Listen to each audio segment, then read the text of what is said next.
नमस्कार रउआ सब तो देख ले हो हम पोस्टर मर्दा गर्दा मिली जवन की एमबी रिकॉर्ड से आ रहा बा पावर स्टार पवन सिंह के। काल रउआ लो देखी कि 3 गो पोस्टर रिलीज हुए पावर स्टार पवन सिंह के जौन की एक पे एक 3 गो खबर दे खुश खबरी। वही में से एगो गाना आज रिलीज भइल नीलकंठ जौन की 3 बजे के आसपास रिलीज भइल। बहुत ही बेहतरीन गाना बा, ग्लोबल म्यूजिक जंक्शन से लॉन्च भइल बा जौन की बहुत माने सुपर गाना बा, एकदम सुपर। शिव पुराण के पूरा कहानी कथा गा दिले बड़े पावर स्टार पवन सिंह।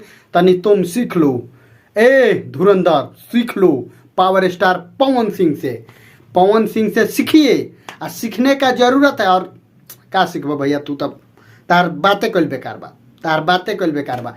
हम बता दी कि मर्दा गर्दा मिली जौन पोस्टर रिलीज भइल बा। ई गाना एमबी रिकॉर्ड से आ रहा बा मर्दा गर्दा मिली जौना के लिरिक्स लिखले बड़े एकदम रउआ लोग के सबसे चहेता गीतकार आशुतोष तिवारी।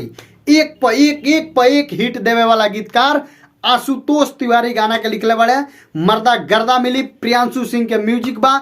एमबी रिकॉर्ड से आ रहा बा। देखी भक्तिमय भइल बा एकदम चारों ओर। पावर स्टार पवन सिंह नीलकंठ गा देले, बोले ले कोयलिया गा देले, रोले रघुराई गा देले।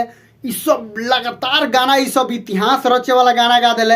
एगो नोक झोंक वाला गाना, मतलब एक कर सावन के सोमारी जौन भी बा एकदम बेहतरीन गाना बा। मर्दा गर्दा मिली टाइटल से ही लागत कि बेहतरीन गाना बा। एगो हमरा धुरंधर भैया के गाना आयल जौना के तो हमरा तो नाम रखे के मन नहीं करत। नाम रखल ही बेकार बा, तार नामे के रखल बेकार बा। तार नामे नहीं रखेंगे हम, आपका नाम नहीं रखेंगे हम, क्योंकि आपका गिनती करना ही बेकार है। आप अपने मुंह से अपना बड़ाई करते हैं, दूसरे के मुंह से आप सुने नहीं होंगे बड़ाई, ठीक है। लेकिन पावर स्टार पवन सिंह के मर्दा गर्दा मिली पोस्टर रिलीज हो गई बा एमबी रिकॉर्ड्स पर।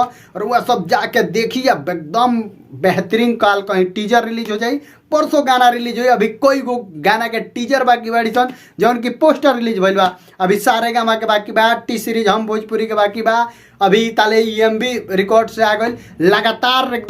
लगातार खुशखबरी पर खुशखबरी मिलता।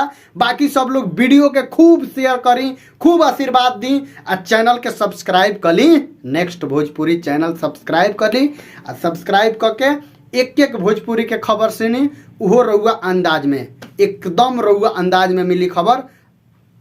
तो का सोचा तारा भैया, सब्सक्राइब करा, लाइक करा, कमेंट करा। मिलता नहीं अगला वीडियो में, तब तक के लिए नमस्कार।